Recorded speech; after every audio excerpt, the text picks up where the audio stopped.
Welcome back to this lecture. Pteridophyta, it is a matter of plant diversity. Topic है pteridophyta, इसके बारे में बात कर रहे हैं आज।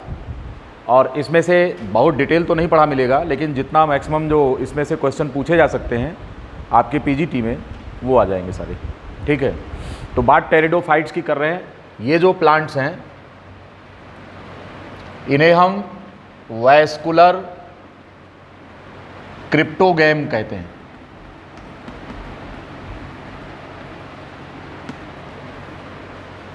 दो प्रकार के प्लांट्स के बारे में बात किया था, फेनरोगेमिया एंड क्रिप्टोगेमिया। तो क्रिप्टोगेमिया ऐसे प्लांट्स होते हैं जिनमें कि सीड का निर्माण नहीं होता है, तो ये सीडलेस प्लांट्स होते हैं। और सीडलेस प्लांट में दो को रखा था हमने, एक ब्रायोफाइटा जिसको नॉन वैस्कुलर क्रिप्टोगैम कहा गया था, और चूंकि इनमें वैस्कुलर बंडल्स का निर्माण हो जाता है इसलिए इनको हम क्या नाम देते हैं, इनको हम कहते हैं वैस्कुलर क्रिप्टोगैम्स। क्यों कहते हैं?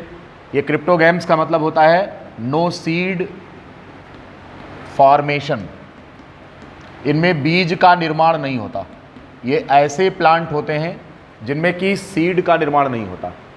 और वैस्कुलर इसलिए कह रहे हैं क्योंकि xylem and phloem appeared first.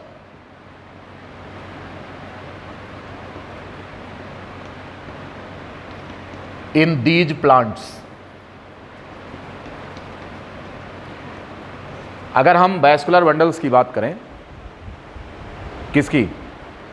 Vascular bundles की, जाइलम एंड फ्लोएम की, तो सबसे पहले इनकी ओरिजिन यहीं पर होती है टेरिडोफाइट्स में। इसलिए वैस्कुलर बंडल होने की वजह से इनको वैस्कुलर कहा गया है। और क्रिप्टोगैम्स इसलिए कहते हैं क्योंकि इनमें सीड का फॉर्मेशन नहीं होता। अगर इनमें बीज का निर्माण हो रहा होता तो इनको हम नाम देते क्या? फेनरोगेमिया कहते हैं, राइट। तो यहाँ पर चूंकि इनमें सीड का फॉर्मेशन नहीं है इसलिए इनको हम क्रिप्टोगैम्स बोलते हैं, ठीक है। अब इनके अगर हम हैबिटेट की बात करें, ये तो डेफिनेशन हो गई कि टेरिडोफाइट्स किस प्रकार के प्लांट्स होते हैं। अब बात अगर करें हैबिटेट की, ये प्लांट्स पाए कहाँ जाते हैं?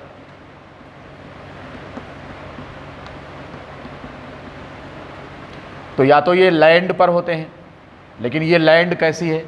मॉइस्ट, शेडी प्लेस होता है।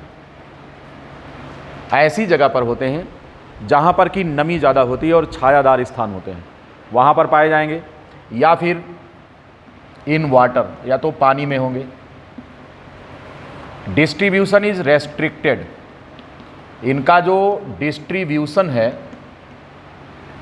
Distribution is restricted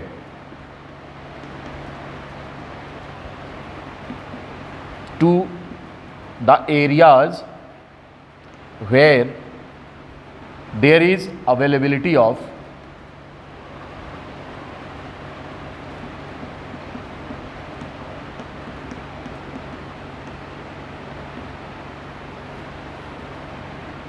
water. ये ऐसी जगह पर पाए जाते हैं जहां पर कि पानी की उपलब्धता सुनिश्चित हो रही है।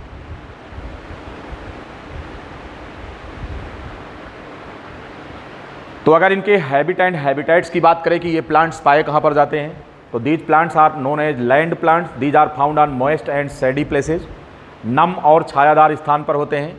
और या फिर ये पानी में पाए जाते हैं। Distribution is restricted to the areas where there is availability of water, कि जहाँ पर पानी की उपलब्धता है ये पौधे वहीं पर पाए जाएंगे। और उसका कारण ये है कि इनमें इनकी जो रिप्रोडक्टिव साइकिल है वो कंप्लीट नहीं होती है जब तक कि पानी नहीं रहेगा। जैसे मैंने आपको ब्रायोफाइट बताया था, ब्रायोफाइटा को एम्फीबियंस ऑफ प्लांट किंगडम भी कहा जाता है। Bryophytes also known as amphibia of plant kingdom, but this statement is not given to pteridophyte. अब आपसे सवाल आप पूछ सकते हैं कि साहब जब पानी दोनों जगह ज़रूरत है तो आप खाली ब्रायोफाइट को क्यों कह रहे हैं एम्फीबिया ऑफ प्लांट किंगडम? चूँकि ये बात यूनिवर्सली उन्हीं के लिए लिखी गई है, तो हम लड़ाई थोड़ो करेंगे। जिसके लिए लिखा गया है परीक्षा में आ गया तो वहाँ लड़ाई करेंगे कि हाँ इनके लिए भी सही है। आपको तो उत्तर देना है जो यूनिवर्सली ट्रू है। तो इस प्रकार से इनके लिए भी क्या है? पानी की आवश्यकता है। Their life cycle can not complete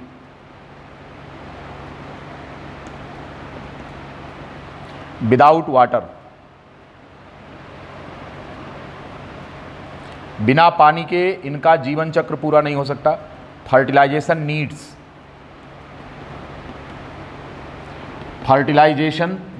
water, fertilisation के लिए पानी की आवश्यकता है, क्योंकि इनके जो स्पर्म होते हैं वो फ्लैजिलेटेड होते हैं और पानी में तैर करके आर्चिगोनिया तक पहुंचते हैं। ठीक है, ये तो हो गया इनका हैबिटेट कि ये पानी में भी पाए जाएंगे और ज़मीन पर भी होंगे। लेकिन ज़मीन पर अगर हैं तो ऐसी जगह पर होंगे जो कि बहुत एरिड एटमॉस्फेयर नहीं होगा, शुष्क नहीं होगा। ड्राई हैबिटेट में ये नहीं पाए जाते हैं। ये वहाँ पाए जाते हैं जहाँ पर कि नमी ज़्यादा हो, छायादार स्थान हो और मौके पर पानी उपलब्ध हो सके। यानी कि पानी कहीं ना कहीं अगल बगल में होगा ज़रूर, कि मतलब इनका ये है कि पानी से ही फर्टिलाइजेशन पॉसिबल है, इसलिए ऐसा होता है। तो इसलिए पानी के आसपास ही उगते हैं। इनका डिस्ट्रीब्यूशन रेस्ट्रिक्टेड होता है कि उसी एरिया में उगेंगे जहाँ पानी की उपलब्धता रहेगी। अब बात करेंगे कि इनकी जो बॉडी है, इनका जो स्ट्रक्चर है, बनावट है, उस पर बात करें।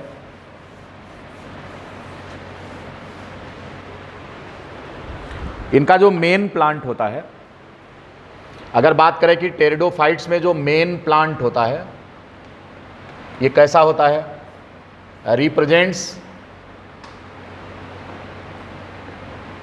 The sporophytic generation.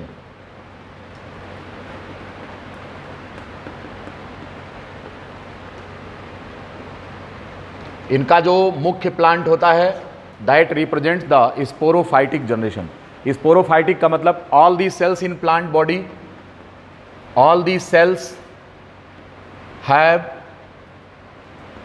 2n chromosomes. यहाँ पर जो क्रोमोसोम्स होते हैं ये डबल सेट में होते हैं। सभी क्रोमोसोम्स डबल सेट में पाए जाते हैं, इसलिए हम बोलते हैं कि ये स्पोरोफाइट जनरेशन को रिप्रेजेंट करता है। और प्लांट बॉडी में जितनी भी सेल्स होती हैं उन सभी में 2n नंबर ऑफ क्रोमोसोम्स अर्थात डबल सेट में क्रोमोसोम्स पाए जाते हैं। और इसका संबंध जमीन से होता है। डिफरेंशिएटेड प्लांट बॉडी किस में डिफरेंशिएट होती है, differentiated in stem, roots and leaves. Plant body का डिफरेंशिएशन रूट, स्टेम और लीफ में होता है। मींस थाइलोफाइट कंडीशन यहां पर नहीं होती, थाइलस नहीं बनता। ठीक है, तो स्पोरोफाइटिक जनरेशन मेन है। प्लांट जो है, मुख्य पौधा जो होता है वो स्पोरोफाइटिक जनरेशन को रिप्रेजेंट करता है। और ये रूट, स्टेम और लीव्स में इसका डिफरेंशिएशन होता है। स्टेम में वास्कुलर बंडल्स का डेवलपमेंट हो चुका है, जाइलम और फ्लोएम का। स्टील पाई जाती है, डिफरेंट टाइप की स्टील होती है, प्रोटो स्टील, साइफोनो स्टील, डिक्टियो स्टील, ये सब होता है। इतना डिटेल आपके कोर्स में नहीं है कि हम इस पर चाहें, अगर मौका लगेगा तो देखा जाएगा।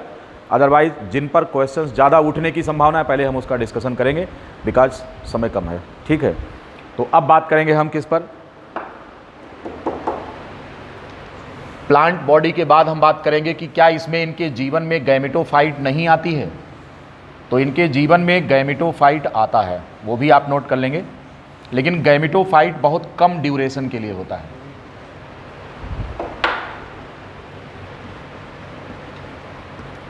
The gametophytic generation also comes, gametophytic generation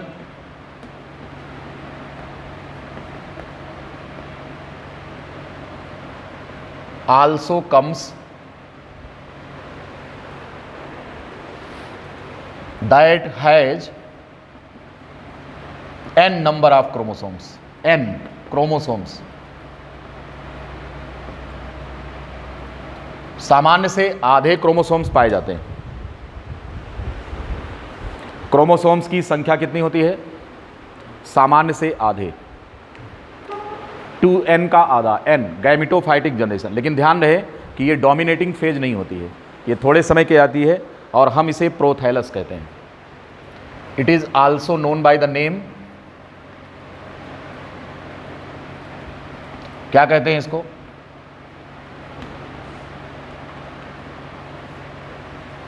regarding bryophytes अगर हम देखें तो टेरिडोफाइटा में डिफरेंस किस चीज़ का होता है? आपको पता है कि वहाँ पर मेन जो डोमिनेटिंग फेज थी कौन थी? गैमेटोफाइटिक थी, और उसका स्पोरोफाइट गैमेटोफाइट पर डिपेंडेंट था, है कि नहीं? ब्रायोफाइटा में क्या कंडीशन थी? In bryophytes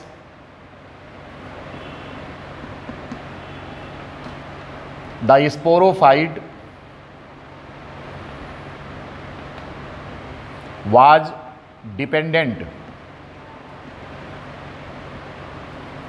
on gametophyte.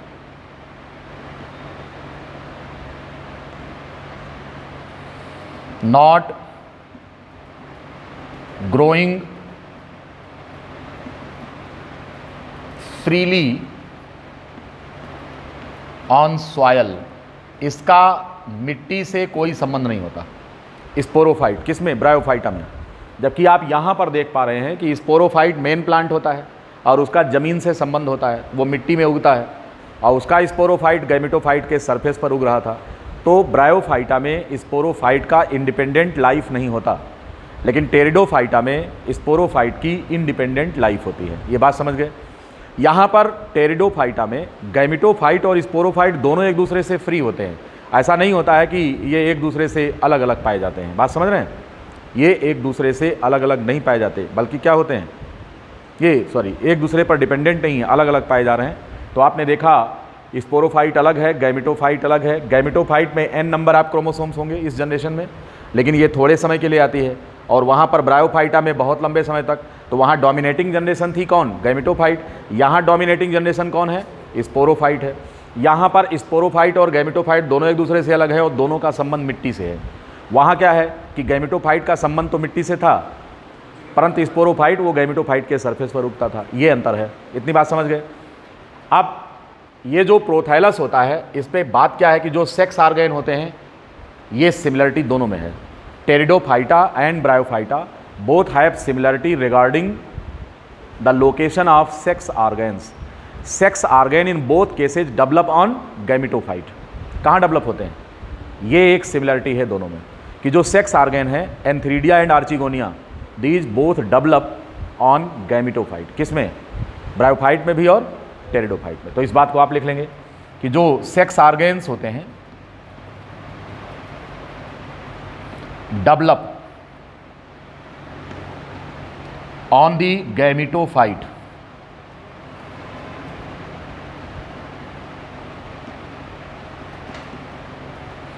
just like in bryophytes। जैसे आपने ब्रायोफाइट्स में देखा था कि सेक्स ऑर्गेन कहाँ डेवलप हो रहे थे? ब्रायोफाइट्स में सेक्स ऑर्गेन डेवलप हो रहे थे कहाँ पर? गैमेटोफाइट में, थाइलस पर। ऐसे यहाँ पर प्रोथैलस पर डेवलप होते हैं। दोनों में सिमिलरिटी है। यूँ समझ लो कि जो ब्रायोफाइट का मेन प्लांट है वो टेरिडोफाइटा में प्रोथैलस को रिप्रेजेंट कर रहा है, ऐसे समझ लीजिए। इस प्रकार से कहीं ना कहीं दोनों प्लांट्स में क्या है? होमोलॉगी देखने को मिल रही है रिगार्डिंग द इवोल्यूशन, और माना जाएगा कि टेरिडोफाइट की ओरिजिन किससे हुई है? ब्रायोफाइट से हुई है। बात समझ गए ना? चलिए, तो इस प्रकार से ये जो हाईलाइटेड पॉइंट्स हैं हम आपको बता रहे हैं कि गैमेटोफाइट फ्री लिविंग एग्जिस्टेंस होता है, इसमें भी n number of chromosome, but it is short lived, but it has the relationship with the soil just like the bryophyta. It is also having the sex organ just like the bryophyta, but the sporophyte showing difference, as the sporophyte was dependent on gametophyte in bryophyta, but it is main and dominating stage in pteridophytes and it has relation with the soil। ये मिट्टी से इसका संबंध है। सबको समझ में आ गया? ठीक है। अब आइए और बात करते हैं इनके बारे में कुछ और। टेरिडोफाइट्स जो होते हैं ये प्लांट्स, इनमें अगर हम बात करें तो पत्तियां दो साइज की होती हैं, यानी कि पत्तियों की साइज के आधार पर टेरिडोफाइट्स जो होते हैं ये बेसिकली दो ग्रुप में बांट दिए गए हैं।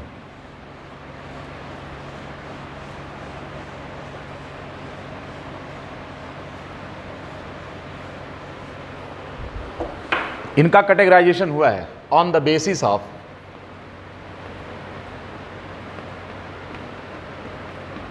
the size of leaf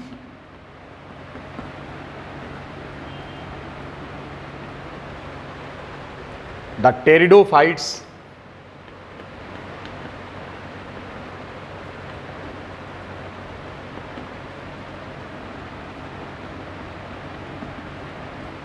ये दो तरह के होते हैं। एक होते हैं माइक्रोफिलस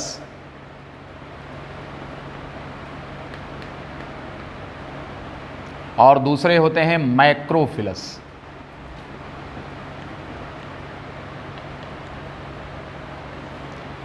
माइक्रोफिलस प्लांट्स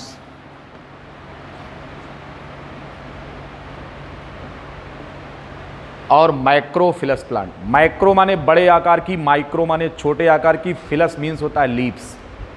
अगर पत्तियां छोटी छोटी हैं ऐसे प्लांट्स को माइक्रोफिलस प्लांट्स कहा जाता है। अब ये जो माइक्रोफिलस प्लांट्स होते हैं, एग्जाम्पल अगर हम बात करें, एग्जाम्पल माइक्रोफिलस प्लांट का,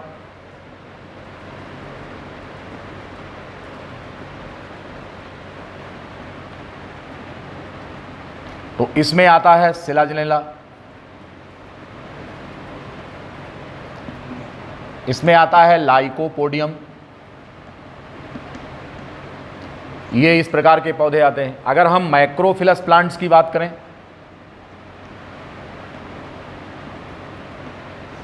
तो इसमें आता है ड्रायोप्टेरिस, जिसे हम बोलते हैं क्या, प्यार से इसे हम बोलते हैं फर्न। तो फर्न में देखा होगा बड़ी बड़ी पत्तियां होती हैं और इनमें सिरसिनेट वेनेशन होता है।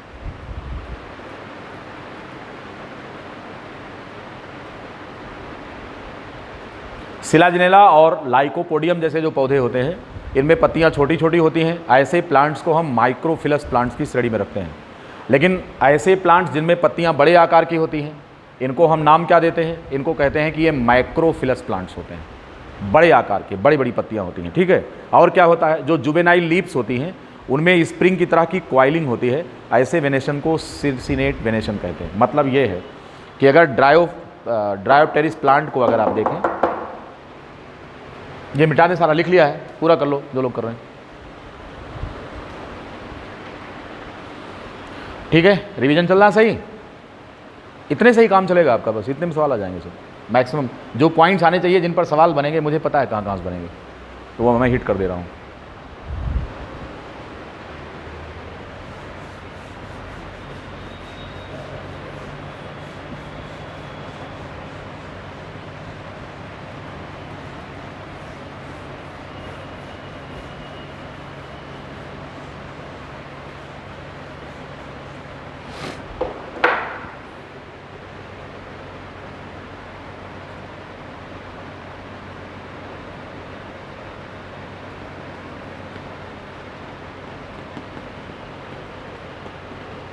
ये तो सिलाजिनेला का प्लांट, पत्तियां कैसी हैं, बहुत छोटी सी हैं।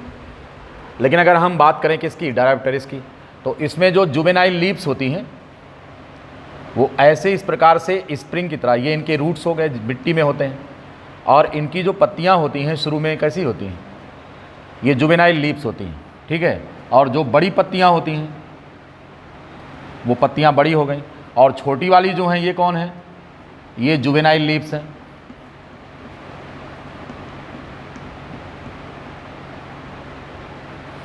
showing the circinate venation।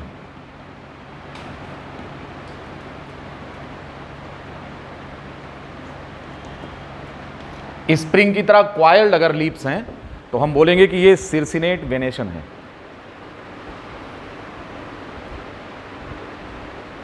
Juvenile leaves होती हैं और इनके स्टेम पर ब्राउन कलर के रोए पाए जाते हैं। स्टेम पर ब्राउन कलर के जो है ये हेयर लाइक्स ग्रोथ होती हैं, इन्हें हम रेमेंटा बोलते हैं। ब्राउन कलर्ड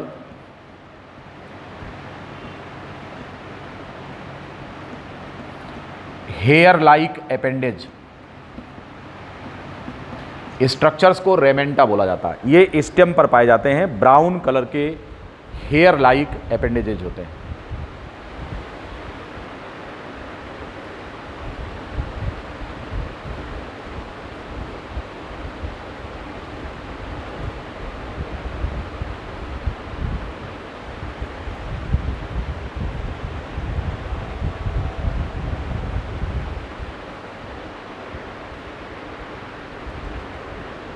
हो गया।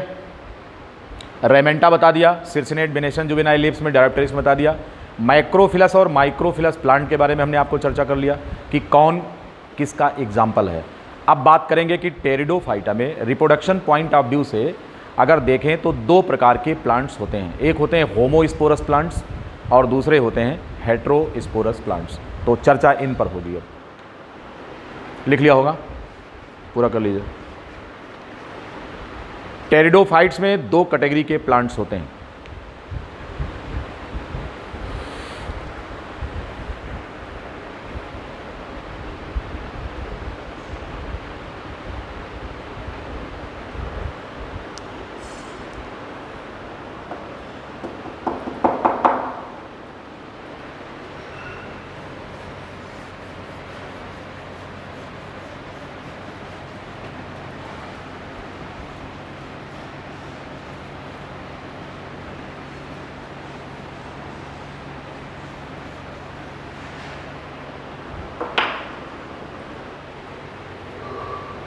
दो प्रकार के प्लांट्स होते हैं,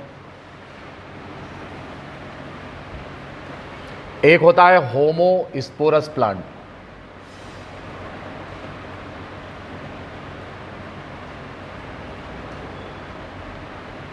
और दूसरे होते हैं हेट्रोस्पोरस प्लांट्स।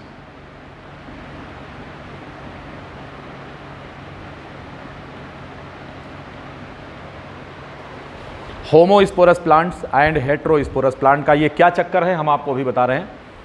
दरअसल में ये जो टेरिडोफाइट्स होते हैं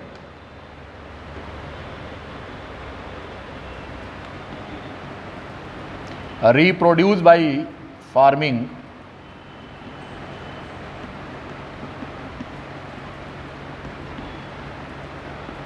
द स्पोर्स।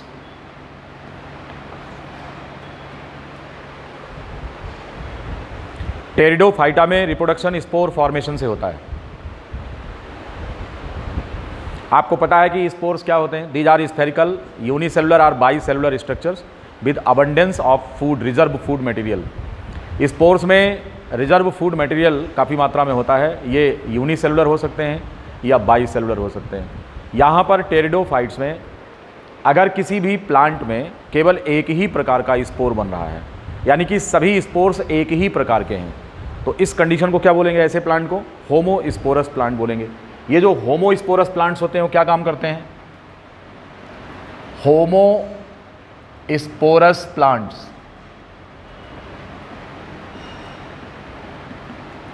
प्रोड्यूस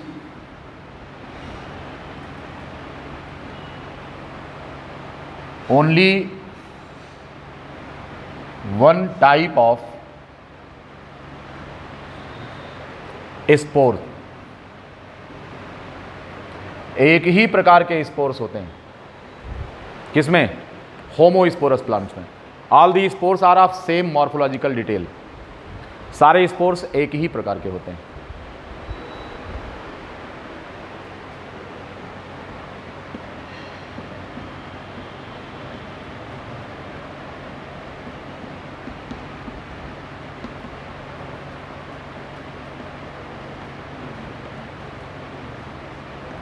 सारे स्पोर्स एक ही शेप और साइज के होते हैं।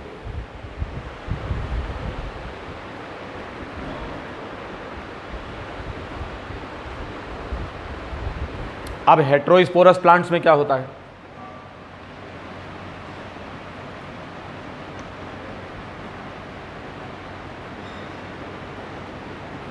Heterosporous plants produce two different type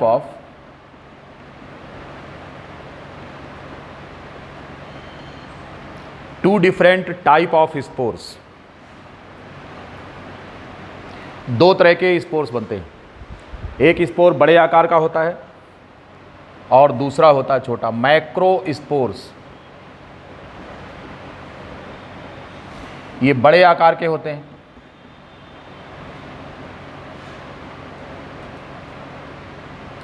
और दूसरे होते हैं माइक्रो स्पोर्स। ये छोटे आकार के होते हैं।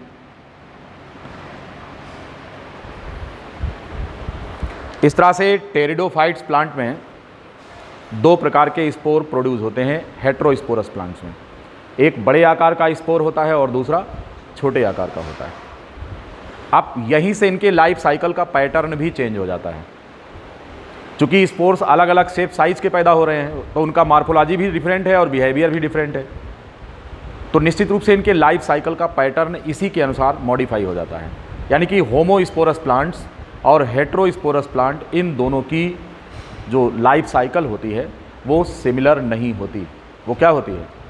वो डिफरेंट होती है। बात समझ गए? अब वो डिफरेंस कहाँ से आता है, कैसे आता है, उसे हम समझ पाएँ इससे पहले कुछ जानकारी और हासिल करनी है। ये जो स्पोर्स होते हैं इनका प्रोडक्शन एक स्ट्रक्चर के अंदर होता है and that structure is known as sporangium. Spore का फॉर्मेशन कहाँ होता है? स्पोरेंजियम में होता है। तो इस पॉइंट को भी मेंशन करेंगे, ये मिटा देंगे सारा, अगर कुछ छूटा हो तो नोट कर लो।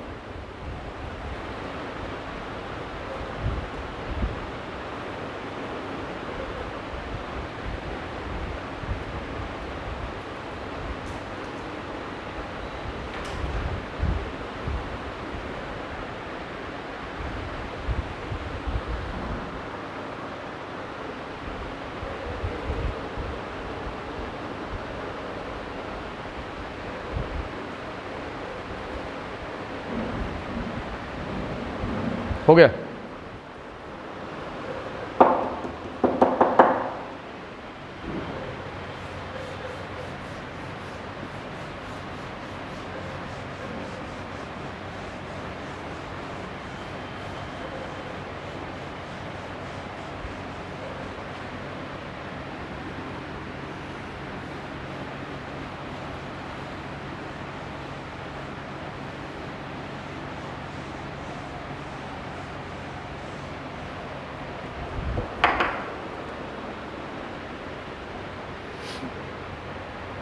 ये जो स्पोर्स होते हैं दीज आर प्रोड्यूस्ड इन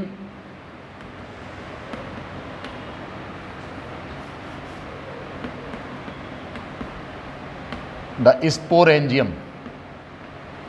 एक स्ट्रक्चर है, एक चैम्बर है जिसके अंदर स्पोर का फॉर्मेशन होता है।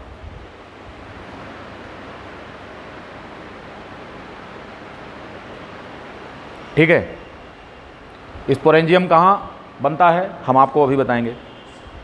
ये जो स्पोर्स बनते हैं ये खास प्रकार के चैम्बर के अंदर बनते हैं जिनको हम स्पोरेंजियम कहते हैं और स्पोर का फॉर्मेशन स्पोर मदर सेल से होता है। अभी स्पोर मदर सेल पर हम बाद में आएंगे, पहले स्पोरेंजियम का अरेंजमेंट दिखा दें कि ये कहाँ पर स्थित होता है, स्पोरेंजियम कहाँ पाया जाता है। ठीक, तो ये जो स्पोरेंजियम है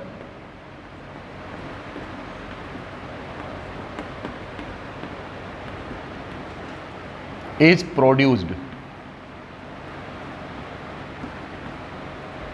on the sporophyte।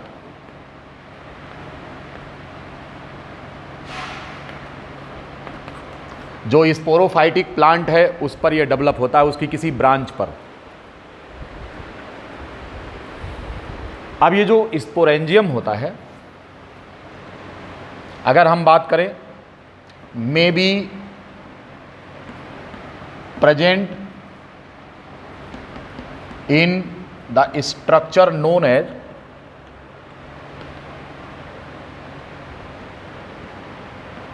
स्पोरोकार्प।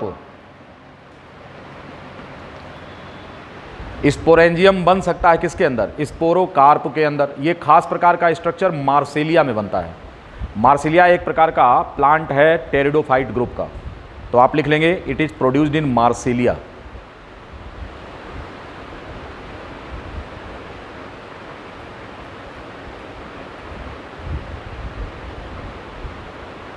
स्पोरोकार्प जैसा स्ट्रक्चर मार्सिलिया में बनता है। ये लगभग इस प्रकार का स्ट्रक्चर होता है, ऐसा स्ट्रक्चर, और ये ऐसे लाइन से इनमें स्पोरेंजियम डेवलप होते हैं।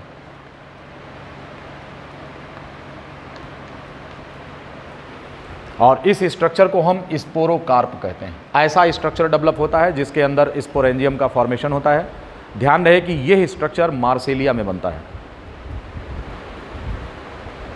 ठीक है। It is produced in मार्सेलिया।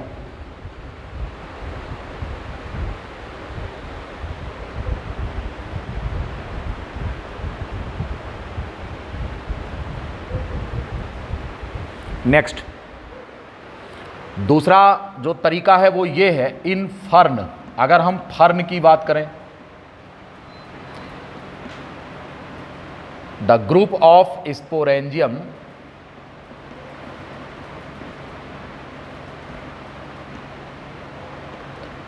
जब प्लूरल में आते हैं तो स्पोरेंजिया कहते हैं, सिंगुलर में होते हैं तो स्पोरेंजियम कहते हैं। तो group of sporangia known as, यहां पर विशेष प्रकार का स्ट्रक्चर बनता है जिसको हम सोराई कहते हैं। ध्यान रहे, मार्सिलिया में स्पोरेंजियम का समूह क्या कहलाएगा? स्ट्रक्चर स्पोरोकार्प। यहां पर स्पोरेंजियम का समूह क्या कहला रहा है? सोराई। अब होता क्या है कि इसमें जो ब्रांच होती है,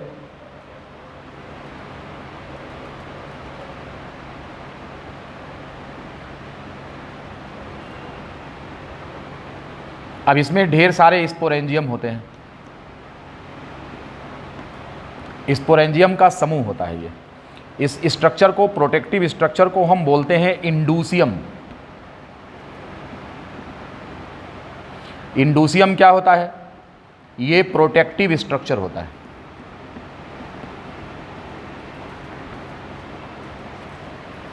राइट, ये उसकी ब्रांच है ड्रायोप्टेरिस की, खास प्रकार की फर्टाइल ब्रांच, जिस पर ये स्पोरेंजियम और इनके अंदर स्पोर्स होते हैं। इस पूरे स्ट्रक्चर को हम क्या नाम देते हैं? इस पूरे स्ट्रक्चर को, ये देखिए स्पोरेंजिया डेवलप हो रहे हैं और इनके अंदर स्पोर्स बनते हैं। तो यहां पर स्पोरेंजियम के पूरे समूह को हम सोराई कहते हैं। And what is the function of indusium? It is sterile non fertile structure but it is protective in function. Indusium जो होता है वो सोराई को और मतलब स्पोरेंजिया की सुरक्षा करने का काम करता है। तो आपसे पूछा जाएगा कि ड्रायोप्टेरिक्स में स्पोरेंजियम के लिए जो प्रोटेक्टिव स्ट्रक्चर होता है वो दरअसल में क्या होता है?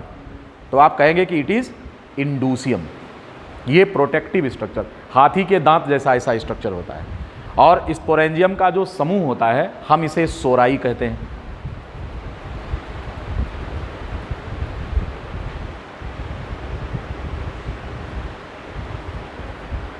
हो गया?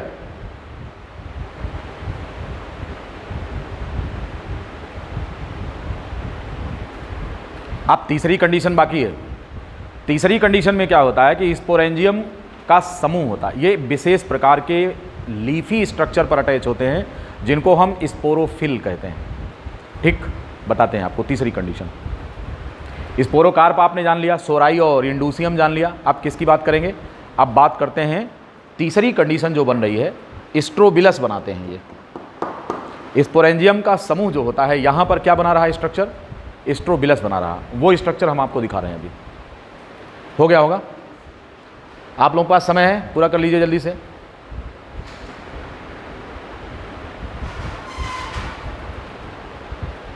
ये जो लेक्चर अपलोड करते हैं फ्रीक्वेंटली रोज देख लेती हो हैं? दांत में प्रॉब्लम है, आंख में दर्द करने, अच्छा वो मोबाइल देखने पे आंख में दर्द होता है। कोरोना ने हाय राम बड़ा दुख दीना है। किसी की आंख परेशान कर रहा है, किसी की किडनी परेशान कर रहा है, किसी घुटना परेशान कर रहा है। हमें हल्का, हमको इन्फेक्शन हुआ, साला घुटने में पेन हो गई, घुटने में पेन होने लगी हमें। अब पता लगा अपने घुटने पर ही खड़े होकर दिन भर काम करना है। हम कई साला क्या हो रहा है, मेहनत करना शुरू किया, उसको एक्सरसाइज किया, हटा दिया, पेन खत्म। तू डाल डाल मैं पात पात, पेन खत्म हो गया। नहीं, बिचवा में बैठने में प्रॉब्लम हो रही थी, तो मुझको लगा कि मुझको अब जो वो वेस्टर्न स्टाइल का जो टॉयलेट होता है वो इस्तेमाल करना पड़ेगा। और साला मुझे बहुत गंदा लगता है वेस्टर्न, हम कभी नहीं जाते हैं। ऑफिस में अगर कहीं पर है तो मैं यूज़ नहीं करूँगा, घर चलाऊँगा, ठीक है। वो बहुत गंदा लगता है। और बहुत लोग उसी बैठ के अखबार पढ़ लेते हैं पूरा, हैं मलिछ टाइप के लोग तो अखबार पढ़ लेते हैं उसी पर बैठकर, वेस्टर्न स्टाइल वाले पर। हाँ भाई, चलेंगे और बात करते हैं किस पर। आइए, और तीसरी कंडीशन बात कर रहे हैं स्पोर्स की। ये स्पोर जो होते हैं स्पोरेंजियम में डेवलप होते हैं। और स्पोरेंजियम बनता कहाँ पर है? इसकी चर्चा करेंगे कि स्पोरेंजियम का एक ग्रुप होता है and that collective group forms the structure what is called as strobilus. आइए और इस पर बात करते हैं, मिटा दे रहे हैं सारा। ये बहुत बड़ा बा चैप्टर हुआ हो, लगत रहा कि आज जिम्नोस्पर्मो खत्म कर ले, लेकिन स्पीड ठीक है, मेरी स्पीड सही है। काम की सारी चीज आपके सामने आ रही है, सब निचोड़ के रख दे रहा हूं सब।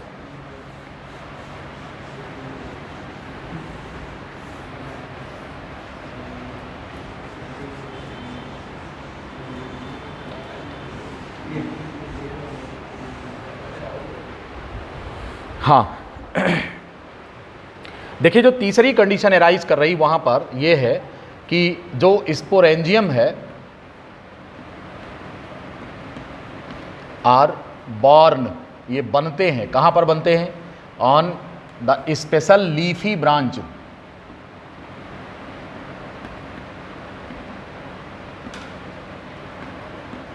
क्या नाम होता है इसका?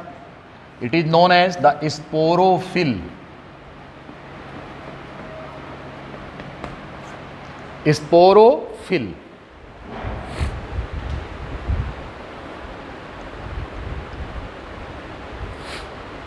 स्पोरेंजियम एक विशेष प्रकार के लीफी स्ट्रक्चर पर डेवलप होता है एंड दैट विशेष प्रकार का leafy structure is known as sporophyll.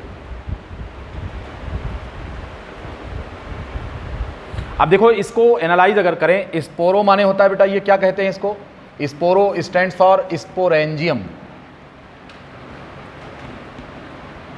और फिल का मतलब क्या होता है? Stands for the leaves.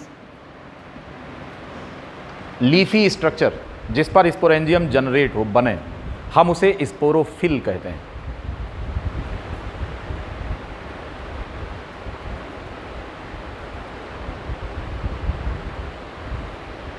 ऐसा एक स्पोरोफिल पत्तीनुमा स्ट्रक्चर हम आपको दिखा रहे हैं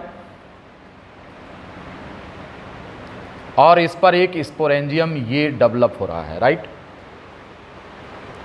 ये है स्पोरेंजियम और इसके अंदर स्पोर बन रहे हैं। This structure is known as sporophyll. क्या कहते हैं इसको? Sporophyll. And this structure is known as spores and this structure is known as sporangium. इस तरह से इसमें आप देख पा रहे हैं यहां पर single leafy structure,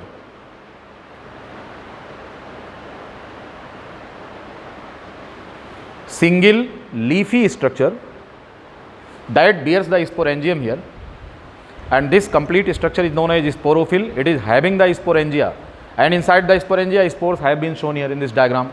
You know, sporangium के अंदर स्पोर्स दिखाए गए हैं।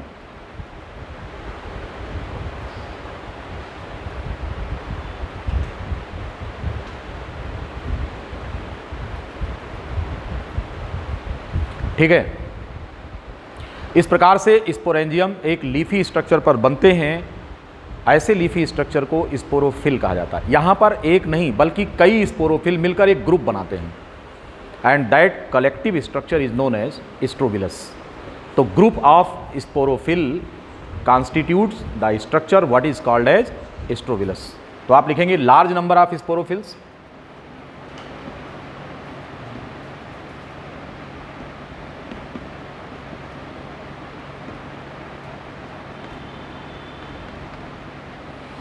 collectively form the structure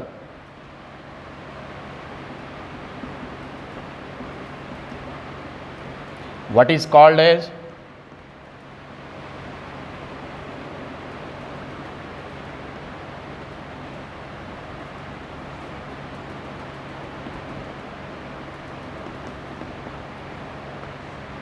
strobilus.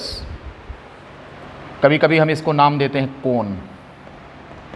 हालांकि कोन जनरली हम यूज करते हैं जिम्नोस्पर्म में, बिल्कुल उसी तरह का स्ट्रक्चर यहाँ बन रहा है स्ट्रोबिलस। एग्रीगेट, जैसे मक्का होता है ना, मक्के की बाली, मक्के जैसा स्ट्रक्चर, उसी तरह का ये पत्ती के टिप पर बनता है। ठीक है, क्या कहेंगे उसको? उसको हम कहते हैं स्ट्रोबिलस। अब अगर स्ट्रोबिलस की बनावट हम देखना चाहें वो है कहाँ पर, ये मिटा दें भैया, लिख लो बाबू, जल्दी लिखो, घरे बैठा हो आराम से। ये सब फ्रीक्वेंटली देखते भी नहीं होंगे, कभी कभी रख लेते हैं, चलो आलस से लगता होगा कि अरे यार ठीक है वीडियो तो है ही अपने पास, आज सारे डिस्ट्रॉय कर दूंगा जितने भी हैं। अभी आज वार्निंग दे दूंगा कि 3 दिन के अंदर आप नोट्स बना लीजिए, सब हटा देंगे। मैं सुस्ती एकदम है ना, कब पढ़ेंगे, अलर्टनेस रहेगी तो पढ़ेंगे, नहीं तो पढ़ा है, 1-1 महीने का वीडियो पड़ा हुआ है, पढ़ते ही नहीं हैं। 24 घंटे में नहीं, नियम तो 3 दिन का है डिलीट करने का, लेकिन हम महीनों पड़ा रहता है उस पर।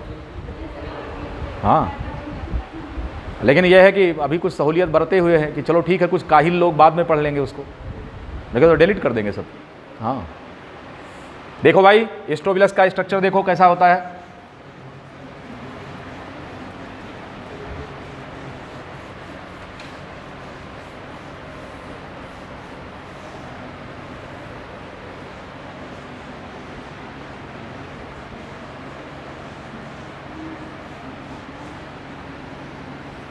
देखिए जो प्लांट है, अब इसमें जैसे ये लीव्स हैं और यहां पर ये स्ट्रक्चर है ऐसा। अब इस स्ट्रक्चर को हम क्या नाम देते हैं, एस्ट्रोविलस। अगर इस एस्ट्रोविलस का सेक्शन काट दें आप,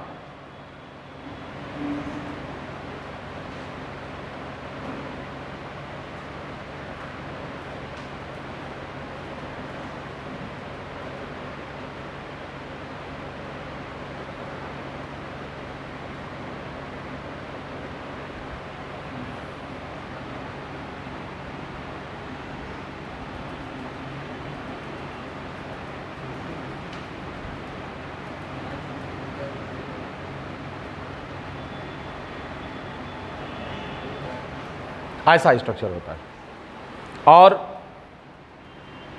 ये स्पोरेंजियम होता है,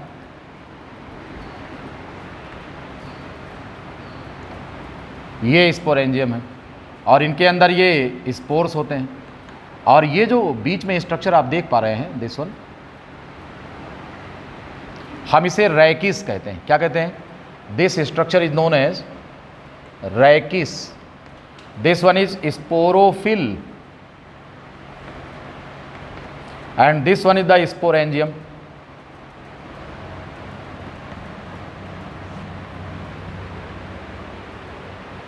LS, longitudinal section of the estrovilus of a homosporous plant. Homosporous plant, ये स्ट्रक्चर दिखाया गया है टेरिडोफाइटा का।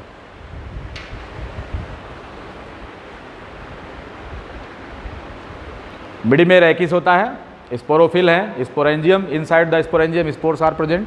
ये पूरा कॉम्पैक्ट स्ट्रक्चर जो आप देख पा रहे हैं, जो इंद्र के वज्र जैसा दिखाई दे रहा, इंद्र के पास था ना दधीच की हड्डी से बना हुआ वज्र, तो ऐसा नहीं तो रहा, ये लेके तलवार से तो राक्षसों जैसे निकल आते थे, उसमें जो धारावाहिक दिखाते हैं, हाँ मार डालूंगा, ये कर दूंगा, वो कर दूंगा, है कि नहीं? तो ये उसी टाइप का है, इंद्र के वज्र जैसा structure. It is the LS, longitudinal section. When you cut, जब आप इस एस्ट्रोविलस को इस पैटर्न पर काटते हैं, ऐसे काटते हैं, आपका चाकू इसको ऐसे काट देता है, चकुइया थोड़ा सा तिरछी वगैरह हो, ऐसा, इस तरह से जब चाकू से आप इसको ऐसे काटते हैं तो आपको ये स्ट्रक्चर मिलेगा देखने को। अब अगर आप सिंगल, जो अभी हमने आपको बताया कि सिंगल जो स्पोरोफिल है वो ये है,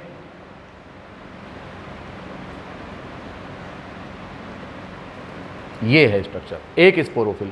ऐसे कई स्पोरोफिल का एग्रीगेट यहां पर मौजूद होता है और हम इसे बोलते हैं क्या? It is known as the strobilus, इसी स्ट्रक्चर को बोलते हैं।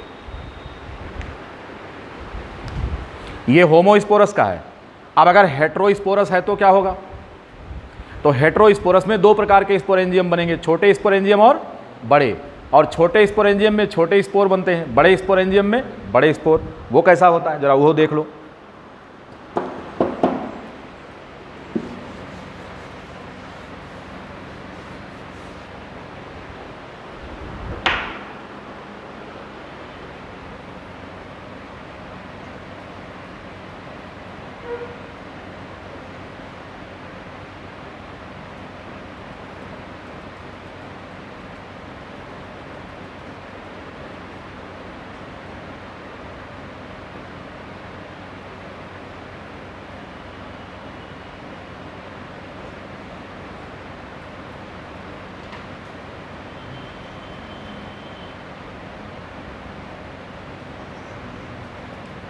ऐसा स्ट्रक्चर।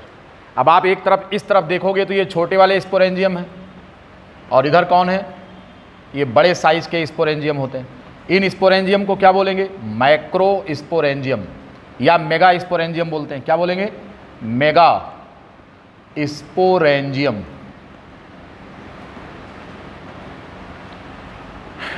इसे बोलेंगे मेगा स्पोरोफिल।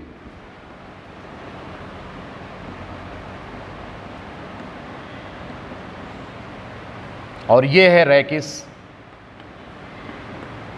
तो इस प्रकार से हेट्रोस्पोरस और होमोस्पोरस प्लांट में अंतर किस बात का है कि होमोस्पोरस में सारे जो स्पोरोफिल्स होते हैं वो एक साइज के होते हैं, स्पोर्स एक साइज के बनते हैं, स्पोरेंजियम एक साइज का होता है।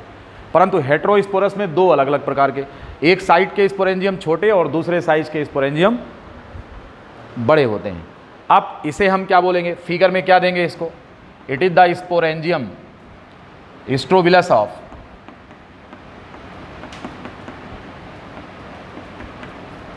The heterosporous pteridophyte.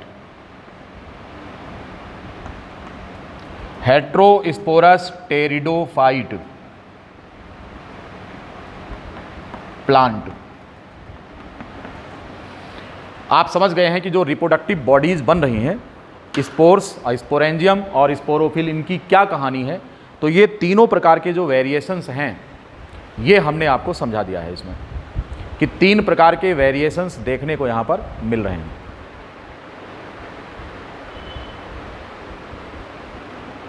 अब अगर हेट्रोस्पोरस प्लांट है तो दो प्रकार के स्पोरेंजिया बनेंगे, होमोस्पोरस प्लांट है तो एक ही प्रकार का स्पोरेंजियम बनेगा। और ये ध्यान रहे कि स्पोरेंजियम जो है ये टोटल स्ट्रक्चर अगर देखें, because it is the derivative of what, sporophyte, इसलिए ये कैसा होता है, 2n होता है। इसमें जितना भी स्ट्रक्चर है, स्पोर को छोड़कर, स्पोर कैसा होता है, हैप्लॉयड हो जाता है, क्योंकि मियोसिस डिवीजन से स्पोर का फॉर्मेशन होता है। इसीलिए स्पोर्स जो यहाँ पर बन रहे हैं, these are the starting structure of gametophyte. ये गैमिटोफाइट की इनिशियल स्टेज होती है, क्या, स्पोर्स। तो एक्सेप्ट स्पोर, यहाँ पर जितने स्ट्रक्चर है वो सब 2n है, यहाँ पर लिख दे रहे हैं एक्सेप्ट स्पोर्स। स्पोर्स को अगर हम छोड़ दें, स्पोरेंजियम नहीं, स्पोरेंजियम तो 2n है ही है, जैसे रैकिस 2n है, स्पोरोफिल 2n है, स्पोरेंजियम 2n है, लेकिन इसके अंदर जो स्पोर्स बन रहे हैं वो कैसे हैं, ये स्पोर्स कैसे हैं, ये n है, हैप्लॉयड है। मतलब ये हो गया कि स्पोर का फॉर्मेशन मियोसिस डिवीजन से होगा, और स्पोर बनाने वाली जो सेल होती है वो स्पोर मदर सेल होती है। ये पॉइंट अभी हम मेंशन कर देंगे आपको। स्पोर बनाने वाली जो सेल होती है वो स्पोर मदर सेल होती है।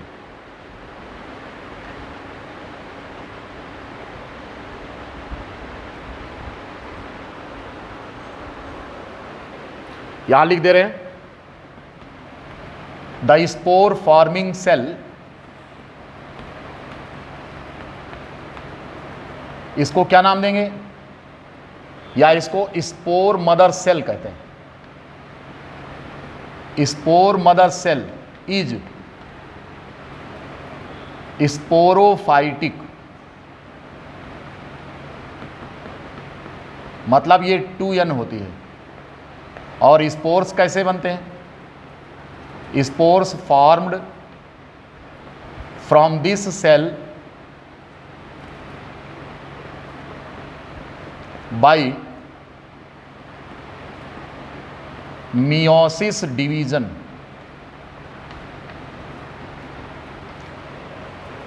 जो स्पोर मदर सेल है, इससे स्पोर्स का फॉर्मेशन जो है ये मियोसिस डिवीजन के द्वारा होता है।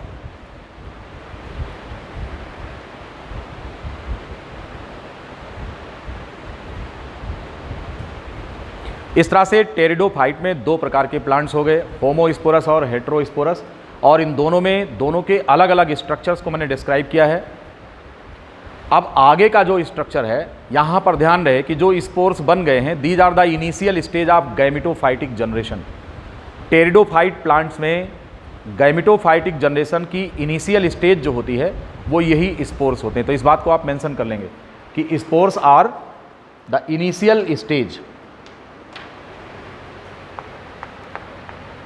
Spores are the initial stage of